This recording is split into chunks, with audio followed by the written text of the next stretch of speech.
Hey everyone, welcome to another episode of Commission Breath. I know you are consuming this in podcast form or video if you're on YouTube, but we are going to dive into something a little more traditional today, and that is the books that have impacted and inspired either us personally or our business. So we're going to share our top three each, chat about them a little bit. If you read them, awesome. Let us know what you liked or didn't like about them. And if you have some suggestions for us, drop them in the show notes. Yeah, and I did not expect our podcast episode to go this route, but I'm actually pretty excited. For those listening, Brandon and I, we just tried to record a mindset one and it did not go well. So we're 10 minutes in. We're like, okay, let's just can this and let's start something new. We will have a mindset one in the future, but for now, we're going to do our books today because for me, actually, I'll dive into it. This book right here, Rich Dad Poor Dad, which many of you, if you're into investing, real estate investing, you probably recognize this. This book got me into mortgage brokering, being an entrepreneur, I'd say probably 5 years ago. And I was always of the mindset, like I have my cushy fire job where I'm getting, my nice salary, benefits, pension. Like I'm set for life with that. If I ever just wanted to go that route and stay there, that's cool. I'll have like a pretty good life. But until I read this, and it was recommended to me by my father-in-law, actually, he's an entrepreneur. I read it and it opened up my eyes to being an entrepreneur. And those of you listening, you all are entrepreneurs, so I don't need to tell you the benefits of it. But really, the basis of that book is that it goes over assets and liabilities, like the basics of it, why being a business owner is great from a tax perspective. And it goes into a whole tax component of explaining all that good stuff. So that opened my eyes. And I feel like that book alone has put me into a different trajectory in life, like a better one. And I owe it to that book, the little purple book. Yeah, I love it. It's a great book. I've read it a few times myself. It's actually a book that sometimes when I get someone who's like considering investing in real estate and they're like on the fence and you're trying to like tell them all the merits and whatnot, I will actually send them that book or recommend that I they like get a that. copy of it because he There's really a dude. That's a it's good mortgage tip right there. it's a great mortgage tip. I So love yeah, that. he he sells them on it for you. So you're just a soft intro. If they read it, you know that they're getting at least one investment Yeah, property. and every time they see that book, they're gonna think of you too, which is great. Exactly. And I'm pretty sure like the real estate investing community, like they call it the Bible because Yeah. it just opens up everyone that's into real estate investing. I'd probably say like 90% of them have probably read that book. So yeah, that's my first one. What's yours, buddy? Awesome. Mine is The Alchemist. I'm not going to try to pronounce his last name. Well, I will actually. It's Paulo Coelho, I think. I've read it. I read it at least twice a year now. It's a very short book, so I read it to my daughter at night sometimes. But for me, I was always entrepreneurial, so I always had like different startup businesses that all for the most part failed. And there was a brief time where I took a salaried position and I was consulting and I was fucking miserable. And I stumbled on this book and I was just like, holy crap, I'm in like the wrong place. I'm on like the wrong journey, more or less. And it just kind of brought me back to where I think I was meant to be. So that's So what I think the back is it from. specifically about entrepreneurship, or is it because it just the story in it reminded you of going in a different direction? It is about a shepherd boy going on a journey because of a dream he has. Oh, So it's okay, that's cool. totally like unrelated, but also related. There's a lot of like things that come back to your life's journey, purpose, etc. I So didn't even yes, realize that. We didn't plan this, folks, but we have so the first book is naturally the same reason why we like it, I guess, because it veered us into knowing that entrepreneurship was the right choice. yeah, pointed us. It was a Okay, directional book. Yeah, that's no, cool. awesome, That's cute. so cute.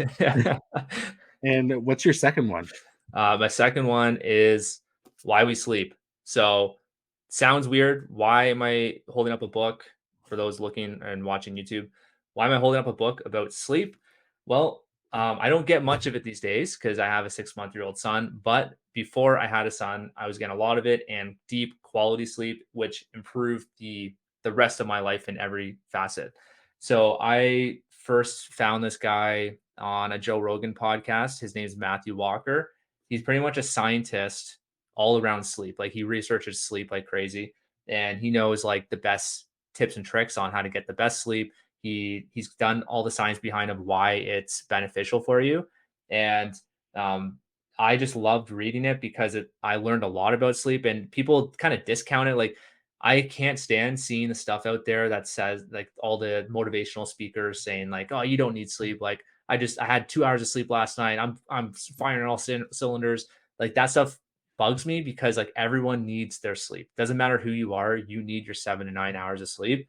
And I implemented different practices that this book has in it to really optimize my sleep, and it made a huge difference because if you're waking up rested, then it seeps into every different part of your life.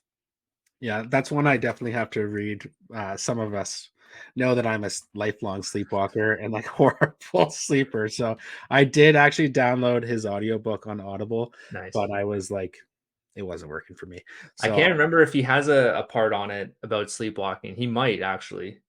yeah, I'll have to give that a go because sleep is definitely one of my weak spots for sure. But Yeah. something to continue to work towards. Well, hey, there we go. That's your next book, buddy.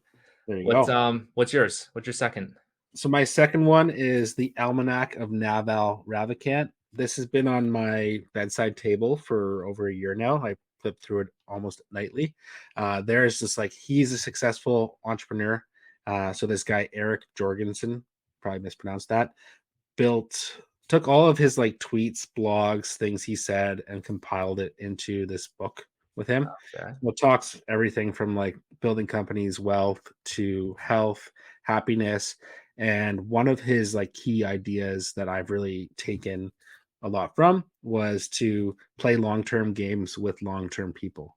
So the more you can find people that you're going to build on in the future and like contribute to those relationships as though it's going to be a 10, 20, 30, 40, 50-year thing, you're going to build something so much better because you're planning out long-term vision. And that ties a lot into what like Alex Hormozy is saying right I was now just thinking on that. like if you can have like a 10-year vision, you'll build something great. If you can have a 50-year vision, you're going to build something extraordinary. And that I think that probably he got that from Naval Ravikant a lot. So I think about this a lot in terms of who I partner with in business, from like obviously you and I, and then also for like realtor partners. So Yeah. I have a realtor partner that like I really hit it off with. We've done a ton of files together now. So when we first started working together, we had an initial 4 slide call, which we talk about. Um, and the chat went for like an hour and change. Like we really just connected. So I sent her a copy of this book and said, "Hey, check out this. One of my favorite quotes is long-term games with long-term people. Looking forward to building that together." And we've built like an amazing business relationship from that interaction. That's cool. I like the fact that you're sending books to people. Like I've heard of people doing that, but it's such an easy thing to do. Like you because you could just buy it on Amazon, right? Like how do you if you're gonna send it, do you buy it, have it sent to yours, and then you ship it off? Like how do you do that? I've done it both ways where like I'll like bookmark the page. So if I go to like a bookstore or like Indigo or whatever, I'll bookmark the page and then mail it to them. But like just for ease now, I will just go on Amazon and I'll send it usually to just their office. I'm not asking people for their home address. Yeah, If that's it's my question. if Okay. it's a client though, you have their home address. So True. and like I don't send books to everyone. I'm not like my Yeah. Amazon isn't crazy. It's like if I feel something's relevant, I'll send it. So like I don't know, like you have the daily dad behind you, but like Yeah. when you had your when you had your son, I was going to send you a copy of Hey, that, but then I saw it and Bridget had already grabbed it for you. So I'm like, okay, so like certain things like that where it's like it has to be timely. it has to make sense. It's not like you're just like spraying and spewing like all these this one book to everyone. Because Exactly. like as you're saying that, I already have 2 or 3 people in my head that I'm like, oh, like this book would have been great. Like the Rich Dad Poor Dad, I could have sent that to a past client that just bought their first owner occupied property as a duplex and they're renting out the basement. And Yeah. their whole idea is that they want to be real estate investors and expand their portfolio. And they're at the very early stages, and we help them get their first property. So that would have been, I mean, I could still send it now, but that would have been great if I sent that during the process, which would have made it like so cool for them. It's arguably better to send it now. Yeah, that's true. That's true, because the mortgage closed, like, they're super pumped, but now it's more of like, "Hey, I'm still here." Yeah, I think it's nice, and like people can get lost in the chaos of buying, and like the last thing you think about is sitting down and reading a book. It's like the same thing for sending That's true. someone like who's in the middle of getting married or like having a brand new baby. Like they're not thinking about reading at that time. There's like seasons to reading, I find, for a lot of people. So you could send it to them now, and it would probably resonate with them. Okay. I like it. Awesome. And number three, I have to think from we talked several times a day. I have to think our number three is going to be the same. Is it another purple book? It is another purple book. No way. And I'm surprised. yeah, and that is, let's see if you got it. I'm gonna guess is you, yeah, Hormozy, yeah. 100 mil $100 million offers, baby. offers. Let's go.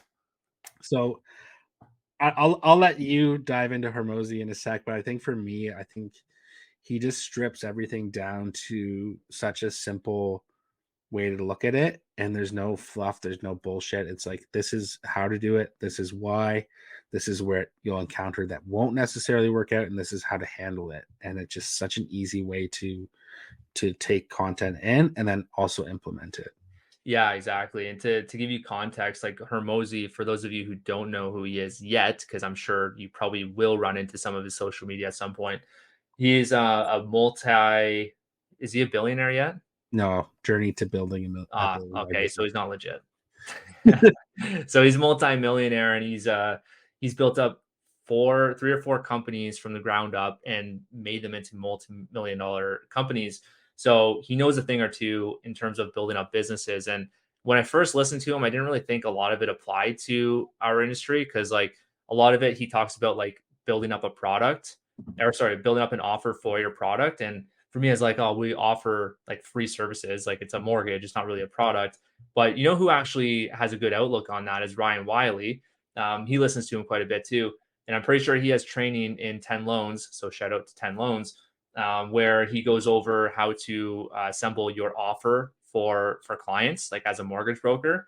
So, anyways, Hormozy, the book that we're talking about, 100 mil offer, he just breaks down like how to really build up that offer to present to your clients. So again, for us, it would be like, to give you an example, when you're on a discovery call, you're going to highlight the offers you're going to give to that client. Like, hey, I'll build out that budget for you. Hey, I'm here for you throughout the life of your mortgage, not just for this. You're really showing them your value, versus like the banks and, discount mortgage broker sites. So that's why I liked it. And also like all of his other content. So it's not just this book, it's all of his other content that is relevant to what we're building in the mortgage business and in Leadvine, because it's had a huge impact on Leadvine as well. So I give a lot of that credit to the free content that he's pushing out. Like the free content he's pushing out is far more valuable than some of this paid stuff out there. And that's something Brandon and I are trying to model in our business. Is we are giving away really good free content out there, that's better than a lot of the paid crap out there.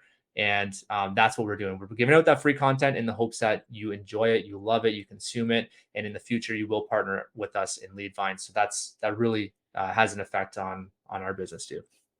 For sure. So there you have it. 5 books to add to your list in total. And anything that you think we should be reading, let us know. Both of us are big readers, and well, maybe I have more time to read right now than you, but I am definitely in a season of reading right now. So happy to hear your suggestions and look forward to hearing what has impacted you personally and as a business owner. Love it. Absolutely. Beautiful.